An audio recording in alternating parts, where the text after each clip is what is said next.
Dude, it's AC season. This thing, the AC is not working. That thing, the AC is not working. And this one I need to evacuate because it needs a new compressor. I'll show you real quick what I did to figure that out, but let me get this machine going because I need that to evacuate while we're waiting on the part and while I'm doing an inspection on this car. If you're following along, we played Does It Have Oil? Got an A. All right, we're gonna take the machine over to this 2004 Subaru Baja Turbo. Kind of a cool car. Excess tank weight, that's fine, dude. Don't worry about it. It's been using it as a work truck. It's got 167,804 miles on it. When he brought it in, he said the AC does work sometimes and then doesn't work at other times. So I wasn't sure if we're gonna run into a low charge or what. I ended up hooking up the gauges. We had low pressure on the high side. Evacuated it just to see what was in there. We had almost a full charge. It was like 10% low, so not enough to really cause any noticeable symptoms inside the cab. Checked for leaks around the whole system. We pressurized it and then sprayed it down with soapy water on all of our connections. And the only leaks we found were at the schrader caps, and there's some dye around this one. That could be from him refilling it himself, not 100% sure.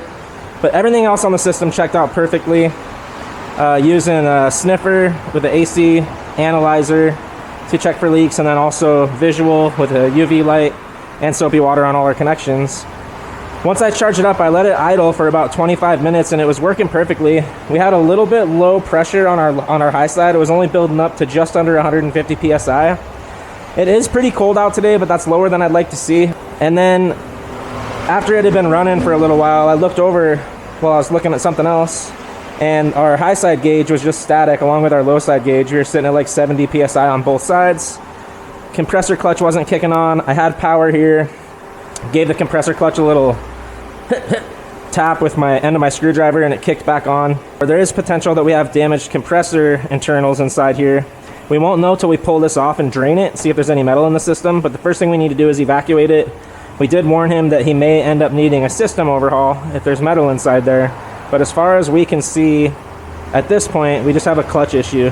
Now, you could put a new compressor clutch on this thing, but being that it has 167,000 miles on it and it's reading kind of low pressure on the high side, we recommended a new compressor on it. It doesn't cost that much more to do a new compressor, and nobody in our town anyway stocks a compressor clutch kit for this car. So anyway, we're gonna start out. I'm gonna get this thing evacuated while I'm doing an inspection on that journey over there to figure out what's up with it.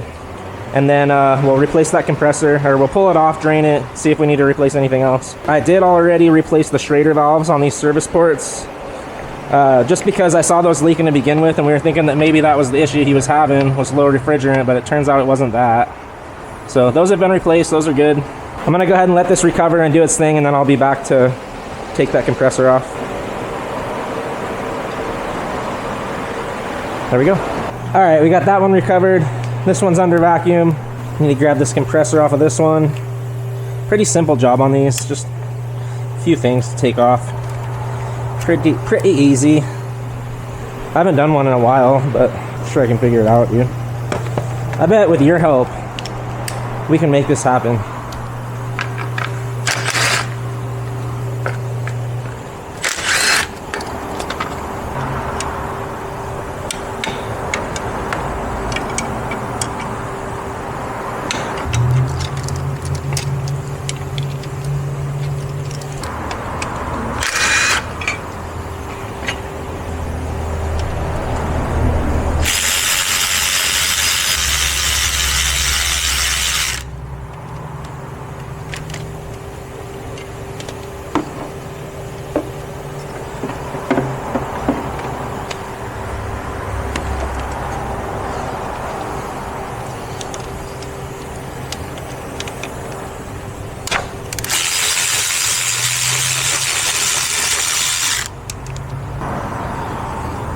There it is.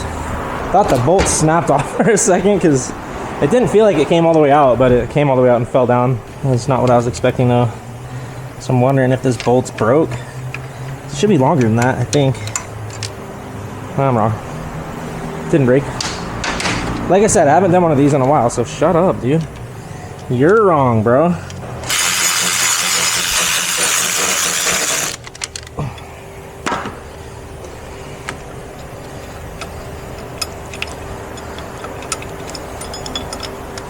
Let that back one hang in there. It's not going to come out all the way. We got to get this one and this one, then we should be able to pull the compressor out.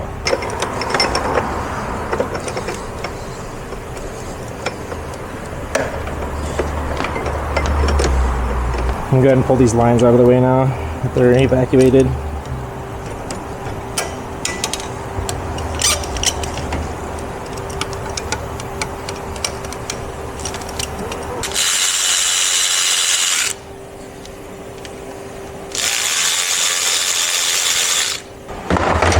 And since I don't have the compressor here quite yet, and they're probably going to be off for a few minutes, or maybe a little longer than that, I'm going to throw some caps, if I have some that'll fit, over the end of these hoses, just so that we don't get a bunch of extra moisture going down into the system. It is pretty humid out today with it raining. Okay, we'll put some new seals on those too before we replace this thing. And I can see some of the oil dripping out now. There's some bubbles in it, but no metal, so I think we're safe there. I think our compressor just showed up too.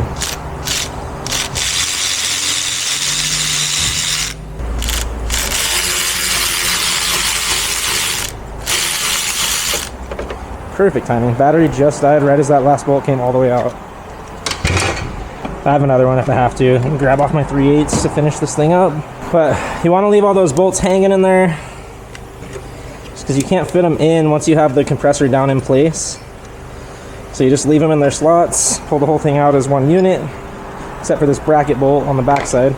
Okay, I'm going to go ahead and drain this compressor into a clean container and just see if we're full of metal at all. I think we're good. I think it's all just electrical issue here. For today, my clean container is a coffee cup. A couple things I'm looking for here. I want to see how much oil was in the system to begin with. See how much I drain out. And I'm also looking to see if there's any metal in the system. It kind of seems like this maybe had too much oil in it, but it should have about 2 ounces or so. Sick, and I just dumped it all out. Got distracted for a moment. Oh, that's unfortunate. That's not what I was trying to do, dude. Alright, well the oil that's coming out of it's nice and clean. No metal contamination.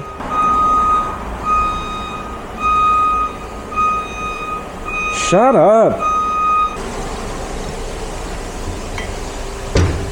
Alright, well I wasn't able to measure it because I accidentally dumped it out. But our oil's looking nice and clean. A little bit of dirt down on the bottom of the cup. That's just from dirt falling off of here. But no sparklies, no metal shavings. No sign of an internal failure on this thing. Just the compressor clutch itself failed on it. Alright, new compressors here. Old compressors out. Now, on almost every new AC compressor that you buy from almost any aftermarket supplier that I've purchased them, they're going to come preloaded with oil. This vehicle takes PAG 100, and this compressor has been filled up with 5.3 ounces of PAG oil. That's too much though. 5.3 ounces is our total system capacity on this car, but we want about half of that in our compressor itself. So I'm going to drain about 2 to 3 ounces out of this compressor. That way we have about 2.5 to 3 ounces left in it. If you have too much oil in an AC system, it can cause the refrigerant not to cycle through the system properly and cause poor cooling condition. So we want to make sure that we don't add too much oil back into the system. Sometimes they don't come with a sticker on them, so you have to actually just drain them out all the way and then add however much you want in there.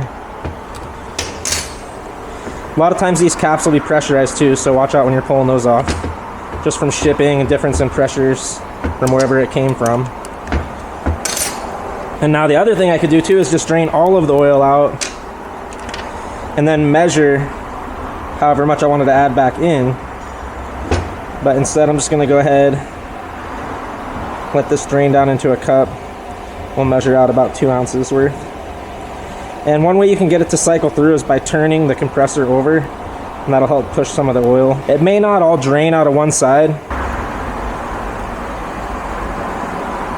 Alright, so we got about 1 ounce out of there so far. I'm going to pull this drain on the back and see if we can get some more out, because that's not quite enough drained out of there yet. So we'll try it draining out of here and see if we get any more out of here. Okay, that should probably put us up to about 2 ounces total that we've drained.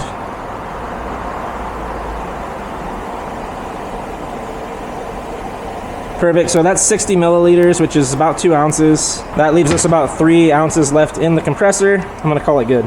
If we would have left, like I said, that whole 5.5 ounces in there, we probably would have had, might not have caused any issues, but likely could have caused some cooling issues. AC wouldn't be getting as cold as it should. So now that we have the proper amount in here, go ahead and wipe her down. Did spill a little bit of oil on this pulley, so I'm gonna spray that off with some brake cleaner to make sure our belt doesn't get oil on it. And I'm gonna put this cap back in here just while we're installing this compressor so it doesn't spill out and get all over the place. This AC oil is just making a mess everywhere, dude. So I'm gonna save this AC oil in this bottle and just use it for lubricating seals and stuff like that. Have a couple extras of those. Whenever you're doing a compressor, a good rule of thumb is about half of the oil capacity should be put in the new compressor. And then usually like 2 ounces in your condenser, 1 ounce to 2 ounces in an evaporator, maybe half an ounce per hose. Remember, we need these bolts to be in place before we put this down in there, because we won't be able to slide them in there once the compressor's down in its spot. So each of these 3 bolts needs to be where they live. Now, I will say, while I'm putting this back in, if this compressor fails, the parts company is not going to warranty it for us. And the reason why is because we're not doing a full system overhaul on this car. It's not necessary. But one thing that the parts company is going to say whenever you buy AC compressor from them is that you need to replace the receiver dryer, which is that guy on this car. On a lot of Subarus, it's part of the condenser. We also need to replace the expansion valve. Any lines that have a muffler built into the line, those need to be replaced, and then flush out all the lines, the evaporator, the condenser if it's not getting replaced. Otherwise, they'll say there's no warranty on it, but I'm not gonna make the customer do all that when it's just simply an electrical failure. And as the shop installing this stuff, we end up assuming the risk sometimes. But this compressor only takes like 15 minutes to swap out, so if we did have to warranty this in the future, as far as labor goes, I wouldn't be too concerned about it. And we have such a good relationship with all of our parts suppliers that I'm sure if we did have a problem with this, they would take care of it no problem. But for the most part, we never have to warranty stuff. I think a lot of times warranty happens from repairs not getting done correctly or stuff getting misdiagnosed. And we rarely send anything back to the parts stores. A lot of that is just knowing what kind of parts are gonna last and what's not, so we don't even buy the cheap, crappy parts to begin with. One kind of tricky bolt to get back in there is gonna be that lower bracket on the AC. But I'm gonna get these other 3 kind of ran down first. Not tight, just gonna have most of the slop taken out, and I'm gonna try to position this little bracket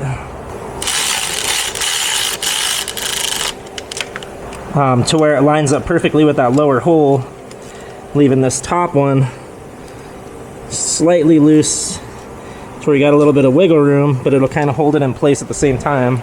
I'm gonna use this piece of paper to take up the slack on my socket. That way I can hold this bolt in place and fish it down into that hole and get it to start. I don't know if you can see right down through here.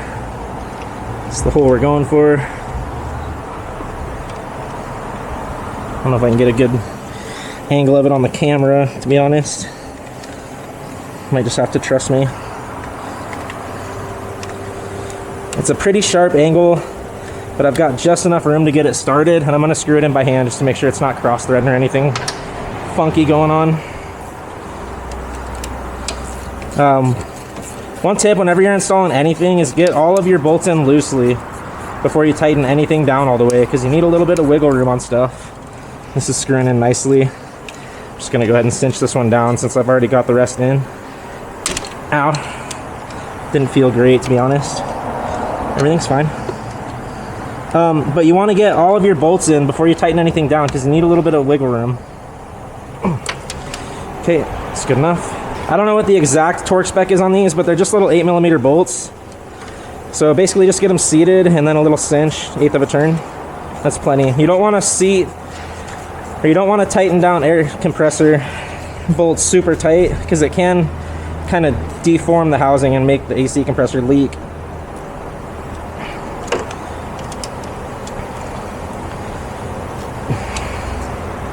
So basically seated plus height, yeah, little 1/8 of a turn, we're good. And then the new compressor did not come with new seals, so we got to grab a couple new seals for this. These ones are kind of flattened out. I've got a whole stock of seals sitting back here. This little snap-on guy, this is meant for taking off O-rings and hoses and stuff without cutting into anything, but you got to be careful getting these O-rings out. If you're using a little pick, it's pretty easy to dig into the aluminum, and these O-rings can be really stiff. In fact, this is going to be a little too big to get these. So what I was going to say is if you're using a pick that's sharp like this, you just got to be really gentle not to dig into the aluminum, because it'll, like, I'm telling you, it'll scratch it so easily. You got to make sure you're only getting on the O-ring itself. Ow, I just poked my finger. So you got to hook under the O-ring without scratching into the metal under there and pull it up out of there. Same with this guy right here. I like to do them at kind of an angle, like kind of parallel to the O-ring itself. Ow, I just stabbed myself twice, dude. Hope that's good luck or something. And then I just kind of rock it back and forth until I get under the O-ring, and then I can pick up on it. And you can see this one just ripped right away. They're pretty wore out. All right, and these are all just brand new O-rings that I have sitting here out of various kits. We just need to line them, we just need to match them up with the same size.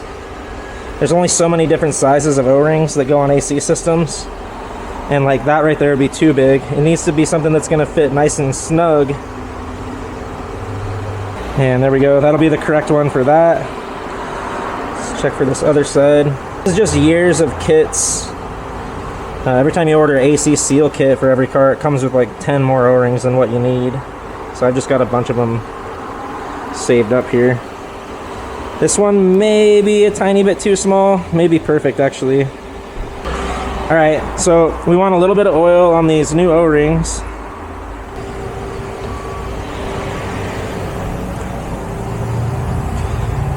And you just want to lock them into the groove and then walk them around and trying to make sure they don't roll over when you put them on.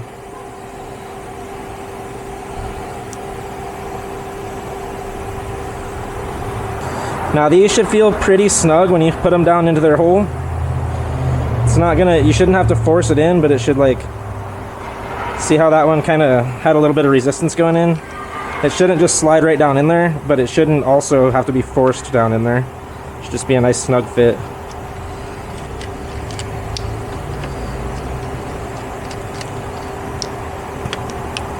Same with this guy here.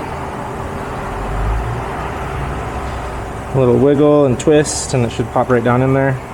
I'm gonna save these because those will come in handy sometime. I'm gonna save these extra bolts. Those will come in handy sometime. I throw all my extra bolts in this little cart here for spares whenever I need them. And go ahead and put this back.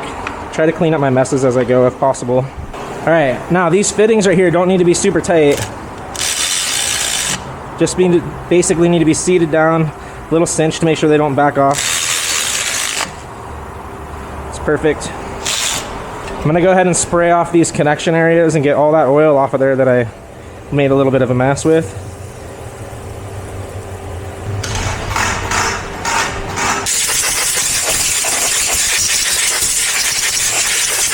When I did the service on this morning, I already put new valves in here and in here. This one was leaking a little bit to begin with, so those have already been replaced. But I'm gonna go ahead and get our machine on vacuum. And what we're gonna do now is put this under a deep vacuum cycle on the machine for 45 minutes to an hour. Again, like I say all the time, I'm not jamming these hose couplers all the way open on these fittings, just opening them enough to where they have flow about halfway. Like you've heard on all my other AC videos, if you jam those down all the way, a lot of times they'll leak afterwards, so be careful with that. I'm not 100% putting this back done putting this back together yet, but I want to start getting it under vacuum because it's going to have to sit here for almost an hour before it's ready to charge up. And what that vacuum does is it boils out any moisture or contamination throughout the whole AC system, because if we have too much moisture in the AC system, the AC is not going to work very well, and any contaminants we obviously want out of there as well. So I'm going to go 45 minutes with a vacuum test. A lot of times I'll go ahead and pause the vacuum when it's been under vacuum for about 5 minutes and it's buried out on the needles. That way I can make sure like these sealed up good before we waste a whole hour under vacuum. But while that's doing its thing, I can go ahead and get this belt back on here. Get our covers back in place. Set the tension on this thing. That way it's just ready to fire up and get out of here once the vacuum cycle's done and we charge it up. Just make sure you're on all your ribs everywhere. A lot of times if you're not replacing a belt and you're just reusing it, if you look right down here, there's a shiny spot on that tensioner bolt right here. I'm just gonna tighten it right to the same spot. That way we don't have any noise. I'm not tightening it any tighter than it was to begin with.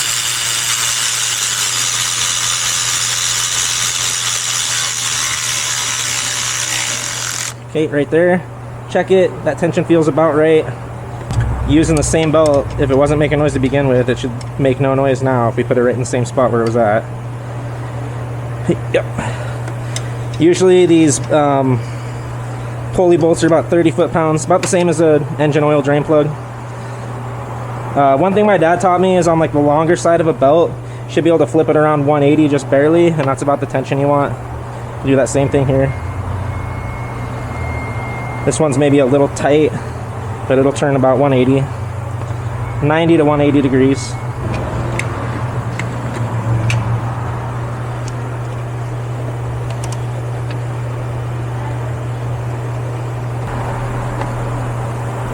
What? This has no bracket for this cover. What do we got?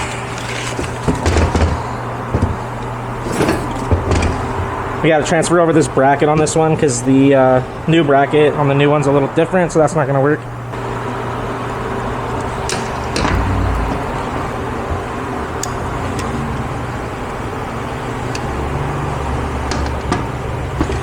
Of course, that screw is seized in there. So everything's fine.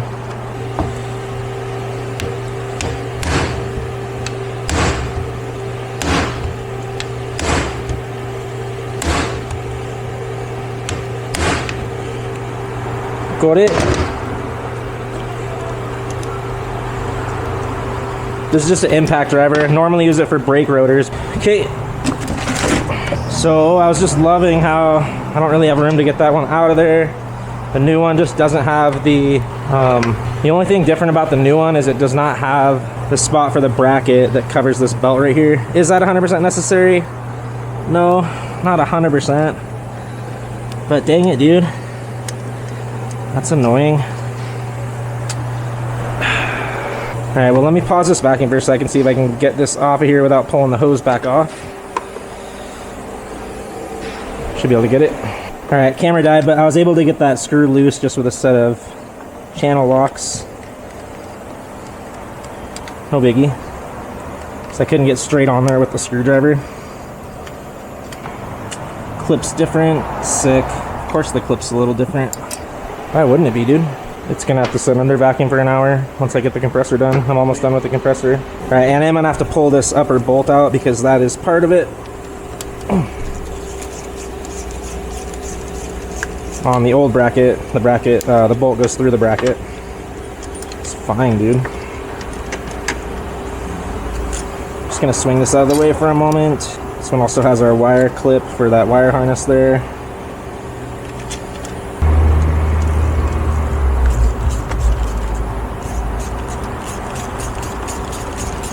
Again, I'm not gonna tighten that down until I get the screws in. Rear one in there. The front one really is not necessary at all, but we'll put it back in since we got the hose out of the way already. It's just not a very straight shot, but it doesn't need to be very tight, so that's fine, dude. Okay.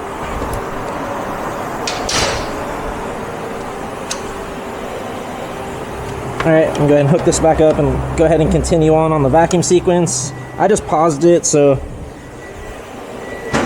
it's just going to pick up where it left off at about 39 minutes. But now we've got this clip on here that we needed and figure out what to do with this guy here. We may have to zip tie this connector down because it's a different style. Alright, I'm going to go ahead and just run a zip tie through here, zip tie it down. That'll be fine, dude. Look, you fix it then, bro. If you don't like how I'm doing it, just you fix it. It's literally what these are for.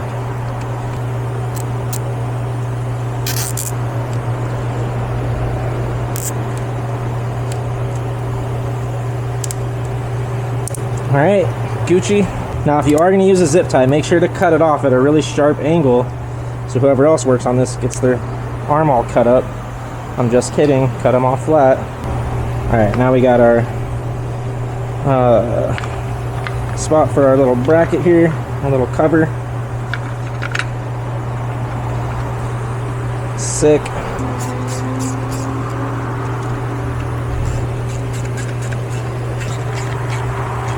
Absolutely immaculate. Alright, what else?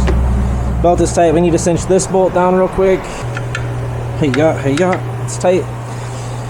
Alright, we got belt, pulley, bracket, cover, zip tie. That's on there. Cool, man. Well, I'm gonna let this thing run vacuum. After it runs a vacuum sequence, I'm gonna let it sit for about 15-20 minutes under vacuum, make sure it doesn't move at all. Then we will charge it up and send it. All right, we've had this thing under vacuum for 45 minutes. Then I let it sit for another 15 minutes on top of that. So it's ready to charge up. Held vacuum solid. We're gonna charge it up and then I'll use the leak detector to go around these connections, make sure they're all good. Spec on this car is 1.4 pounds or 21 to 25 ounces. We're not gonna add any oil because if you remember, we already had 3 ounces of oil in our compressor. That's PEG 100. I like to charge through the high and low side. And bottle, if I wanted to, we could select PEG 100. You can also just select skip.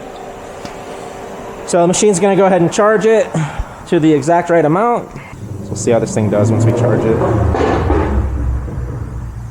Shut up, dude.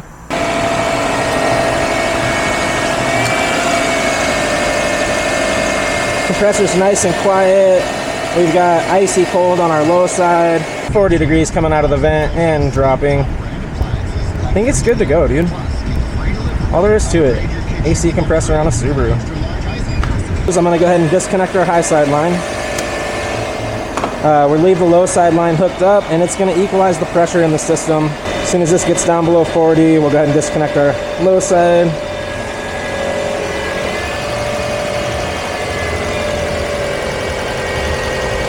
Okay, let the machine recover the hoses.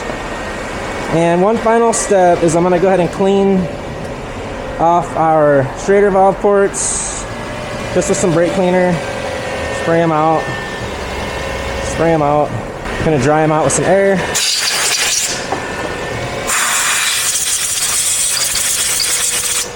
And I'm just gonna go around these connections at the compressor. Make sure those aren't leaking because we did replace those O-rings.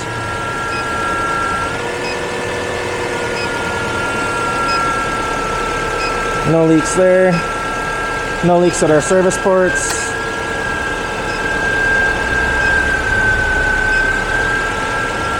Nice and cool, dude. The very last step on this car is going to be to put our caps back on. Now, I know some people think this is goofy, but these caps are considered the primary seal of the AC system. These schrader valves inside here can leak just a tiny bit, just from hitting bumps in the road, vibration, hot and cold cycling, all that going on. So putting these caps back on here, although they're not going to stop like a wide open leak on a failed schrader valve that's completely failed, they definitely will seal up a cap that's just seeping out a little tiny bit over time and keep it from leaking all the refrigerant out of the system. But if those valves just seep out a tiny little bit here and there, these caps will keep them from leaking out all the way. There we go. So anyway, you don't want to leave these off. That keeps dirt and debris out of those schrader valves. That way you don't get a bunch of gunk down inside there. But it does also act as the primary seal of the AC system as a last defense from those schrader valves leaking. And I know people don't believe me, but they really do stop tiny little leaks from coming out of there by capping that off. But that's all there is to it, dude. AC compressor on a turbo Baja. Nothing to it.